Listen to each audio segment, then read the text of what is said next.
உலக தமிழர்களுக்கு அன்பான வணக்கம். இன்றைக்கி வந்து நம்ம ஒரு குயிக்கான ஸ்நாக் பண்ண போகிறோம். ரைஸ் பக்கோடா நல்லா கிறிஸ்பியாக பண்ண போகிறோம். ஸோ அதுக்கு தேவையான பொருட்கள் என்னென்னு பார்ப்போம் ஃபஸ்ட்டு. ஸோ நல்லா வடித்த சாதம் அது ஒரு கிளாஸ் ஃபுல்லாக எடுத்துக்கிட்டேன். அதுக்கு 1/4 பங்கு கடலை மாவு எடுத்துக்கலாம். இது வந்து யூஸ்வலாக சொல்லுவாங்கன்னா மீந்து போன சாதத்தில் பண்ணலான்னு சொல்லுவாங்க. இல்லைன்னா நீங்கள் காலைல பண்ண சாதம் வச்சு சாயந்தரம் பண்ணலாம், இல்லை அடுத்த நாள் ஃப்ரிட்ஜில் எடுத்து வச்சும் பண்ணலாம் நீங்கள். ஸோ ஒரு கிளாஸ் சாதத்துக்கு 1/4 கிளாஸ் கடலை மாவு. அது கூட வந்துட்டு வெங்காயம், நல்லா ஒரு பெரிய வெங்காயம் வந்து நல்லா நீட்டை வாக்கில் கொஞ்சம் மெலிசாக நறுக்கி வச்சுருக்கேன். அது கூட ஒரு 2-3 பச்சை மிளகாய் பெருசாக இருந்தால் நல்லா தூளாக இது மாதிரி நறுக்கி வச்சுக்கோங்க. பூண்டு ஒரு 2-3 பல் தோலோடு எடுத்துக்கலாம், கொஞ்சம் நசுக்கி வச்சுக்கோங்க.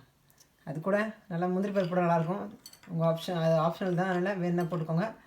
கூட கருவேப்பிலை நல்லா போட நல்லாயிருக்கும்.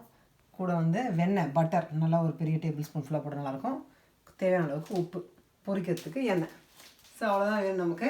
எல்லாத்தையும் ஒன்றா போட்டு பிசைஞ்சு அப்படியே வந்து நம்ம பொரிச்சு எடுத்துப்போம். ஸோ எல்லாத்தையும் நம்ம நல்லா மிக்ஸ் பண்ண போகிறோம். இதுக்கு வந்து நமக்கு தண்ணியே தேவைப்படாது, ஏன்னா இந்த சாதத்தில் இருக்க மாய்ஸ்சர் கூட நமக்கு வெங்காயத்தில் வந்து கொஞ்சம் மாய்ஸ்சர் இருக்கும். அப்புறம் வெண்ணெய் வேறு போடுறோம், அதனால் எண்ணெய் தண்ணி இல்லாமல் பண்ணிங்கன்னா நல்லாயிருக்கும். இப்போ எல்லாத்தையும் உள்ளே ஒன்றா போடுறோம். சாதம், கடலை மாவு, அது கூட வெங்காயம், பூண்டு, பச்சை மிளகாய் எல்லாத்தையும் ஒன்றா போட்டு பிசையலாம். நம்ம கூடவே வந்து கருவேப்பிலை, முந்திரி பருப்பு, வெண்ணெய், தேவையான அளவுக்கு உப்பு, மோஸ்ட்லி வந்து ஆல்மோஸ்ட் ஒரு 3/4 ஸ்பூன் அளவுக்கு நல்லாயிருக்கும். இது எல்லாத்தையும் ஒன்றா போட்டு பிசைங்க. ஸோ எல்லாத்தையும் நல்லா ஒன்றா சேர்ப்போம்.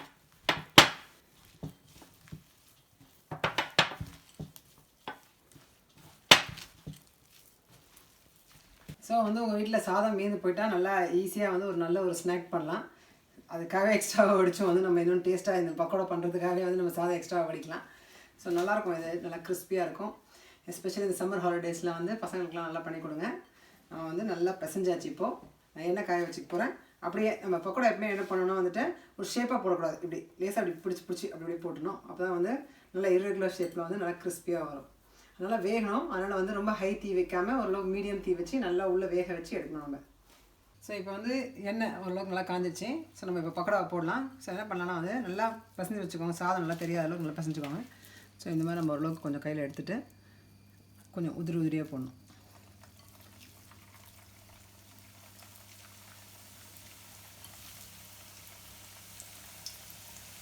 ஓரளவுக்கு எண்ணெய் இருக்கிற அளவுக்கு போடணும். ரொம்ப உருண்டையாக போட நல்லா இருக்காது, அதனால் இது மாதிரி போடணும்.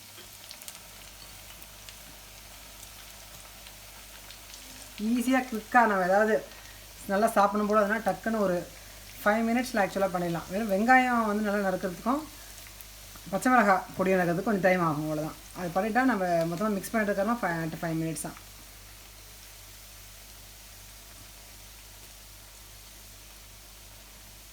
இது நெக்ஸ்ட் ஸ்டெப்பில் போட்டுக்கலாம்.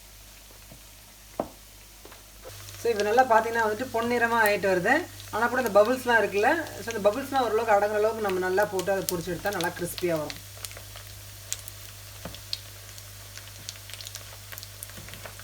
ஸோ நல்லா இந்த மாதிரி ப்ரௌனாக வந்ததுக்கப்புறமா இந்த மாதிரி கொஞ்சம் நல்லா எண்ணெய் நிறுத்தி எடுங்க. பக்கத்துலேயே ஒரு தட்டில் வந்து டிஷ்யூ பேப்பர் எடுத்து வச்சுக்கோங்க. எப்பவுமே இந்த மாதிரி பக்கோடா ஃப்ரைட் ஐட்டம்ஸ் பண்ணும்போது எக்ஸஸ் ஆயில் எடுத்துரும் அது.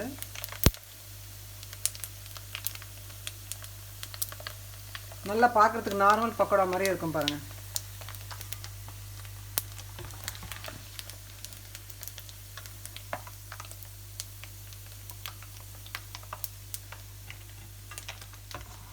ஸோ அப்படியே வந்து 2வது ட்ரிப்பும் போட்டுருங்க, அப்படியே உதிரியாக.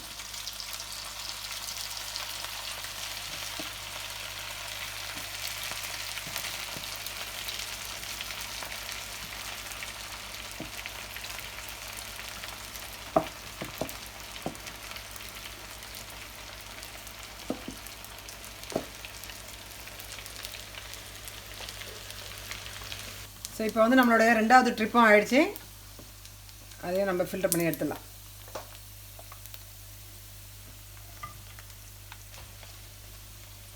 ஸோ நல்ல சூடான மொறு பக்கோடா வந்து ரெடி ஆகிடுச்சு. ஒரு சாதாரண விஷயத்துலேருந்து ஒரு அரிசி வந்து நம்ம வேஸ்ட்டாக போடாமல் அதுலேயும் நம்ம டேஸ்ட்டாக ஒரு பக்கோடா பண்ணலாம். ஸோ நீங்களும் வந்து சீக்கிரமாக ட்ரை பண்ணி பார்ப்பீங்கன்னு நினைக்கிறேன். ட்ரை பண்ணி பார்த்து கமெண்ட்ஸ் போஸ்ட் பண்ணுங்கள். தேங்க்ஸ், பாய்.